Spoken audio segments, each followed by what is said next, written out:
네, 계속해서 포항에서 전해드리겠습니다. 경북 동해안에는 눈 또는 비가 내리면서 한낮에도 기온이 뚝 떨어져 춥겠습니다. 울진구와 영덕, 울릉도, 독도에는 대설주의보가 내려질 예정인 가운데 5에서 10cm의 눈이 내리겠습니다. 경북 동해안 다른 지역도 1에서 5cm의 눈 또는 5에서 20mm의 비가 예상됩니다. 낮 최고 기온도 울진 3도, 영덕 4도, 포항 6도로 아침 기온과 비슷해 춥겠습니다. 동해 전 해상에 풍랑주의보가 발효된 가운데 바다의 물결은 최고 4m로 일겠습니다. 경주에서 지난 12일 2달여 만에 규모 3.0이 넘는 여진이 발생하면서 이번 지진이 과연 언제 끝날지 걱정하시는 분들이 많은데요. 지진연구센터는 더 큰 지진 발생 가능성은 없다고 밝혔지만 일부 전문가는 다른 전망을 내놓고 있습니다. 김영일 기자가 보도합니다.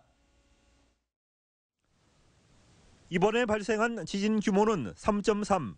경주는 물론 인근 울산과 포항에서도 진동이 감지됐고 경주 시민들은 또 한 번 놀랐습니다. 갑자기 또다시 3이 넘는 지진이 발생하니까 너무 많이 놀랐습니다. 게다가 저희 또 아이들이 있다 보니까 너무 무서워서 밤 9시까지 밖에서 돌다가 집으로 들어갔거든요. 또 앞으로 또 이런 지진이 또 발생할지 모르니까. 진앙지는 경주시 남남서쪽 9km 지점으로 지난 9월 강진의 여진으로 분석됐습니다. 특히 점차 소멸 단계로 보여지던 여진이 이달 들어 불과 12일 만에 6번이나 잇따라 집중적으로 발생하고 있습니다. 이번처럼 규모 3.0을 넘는 지진은 지난 10월 10일 이후 63일 만에 처음 있는 일입니다. 지진연구센터는 여진이 이례적으로 540여 차례에 걸쳐 오랫동안 지속되고 있지만 9.12 강진의 응력이 해소되고 있는 과정이라고 밝혔습니다. 그 안에 큰 지진이 발생할 만한 단층면들은 그 지금 지진이 발생한 부분에서는 이미 다 파쇄가 됐거든요.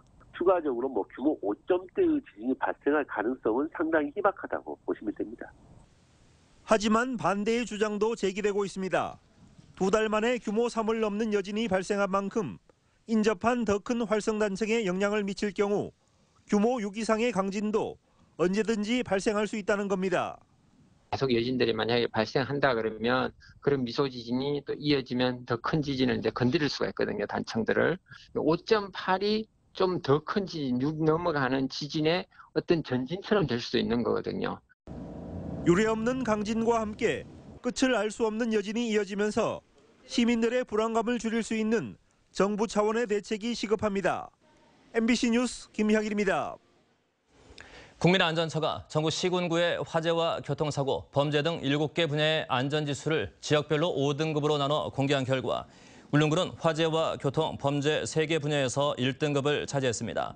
반면 경주시는 교통에서 5등급을, 범죄와 안전사고, 감염병, 자연재해 분야에서 4등급을 받는 등 안전지수가 낮을 뿐만 아니라 교통사고는 지난해에 이어 또 최하위 등급을 받았습니다. 한편 영덕군은 화재와 교통, 범죄 분야에서 하위 등급인 4등급을 받았으며 포항시는 자연재해 분야에서 최하위인 5등급을 받는 등 전반적으로 안전지수가 낮게 나타났습니다. 포스코가 철광석 등 원료 가격이 인상돼 원가 부담이 커지는 가운데 6년 만에 철강 가격을 인상합니다.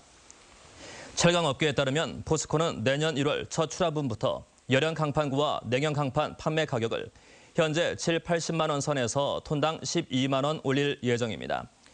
포스코는 강점탄구와 철광석 등 주요 원료 가격이 최근 석 달 동안 톤당 10만 원 이상 올라 원가 부담이 크다고 밝혔습니다.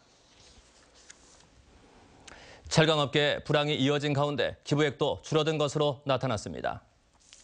기업 경영성과 평가 사이트인 CEO 스코어에 따르면 포스코의 올해 기부액은 238억 원으로 지난해에 비해 35% 줄었고 현대제철은 1% 감소한 32억 원에 그쳤습니다.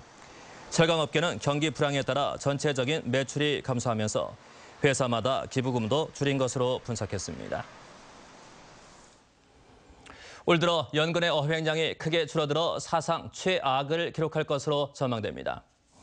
해양수산부 수산정보 포털에 따르면 올 들어 지난 10월까지 연근의 어획량은 68만 3천여 톤으로 지난해 같은 기간에 비해 15% 이상 감소했습니다. 어종별로는 고등어와 멸치, 살오징어 등이 많이 감소했고 특히 연근의 어업의 주력 품목인 오징어 조업이 부진하면서 올해 어획량은 사상 처음으로 90만 톤 아래로 떨어질 수 있다는 우려가 나오고 있습니다. 국립수산과학원은 넙치 양식장에 유입되는 바닷물을 오존과 전기분해 자외선을 이용한 기술로 소독한 결과 넙치의 폐쇄율이 기존 40%에서 17%로 절반 이하로 감소했다고 밝혔습니다. 수산과학원은 장기간의 모니터링을 통해 장치의 적정값을 밝혀냈다며 양식장 유입수 소독 기술이 현장에서 활용되면 연간 500억 원 이상의 경제적 효과가 기대된다고 설명했습니다. 그동안 넙치 양식은 해수 흐름과 계절별 수질 상태 등 환경 변화에 신속하게 대처하지 못해 질병 발생으로 대량 폐사하는 피해를 겪어왔습니다. 부안국제불빛축제가 미래창조과학부와 산업통상자원부, 농림축산식품부 등이 공동으로 선정하는 2016 소비자 선정 스타 브랜드 대상을 수상했습니다. 선정위원회는 나흘간 187만 명을 유치하고 체험 프로그램을 확대했으며 민간 중심의 축제 기획 등이 돋보였다고 선정 이유를 밝혔습니다. 네, 이상으로 MBC 뉴스를 마칩니다. 감사합니다.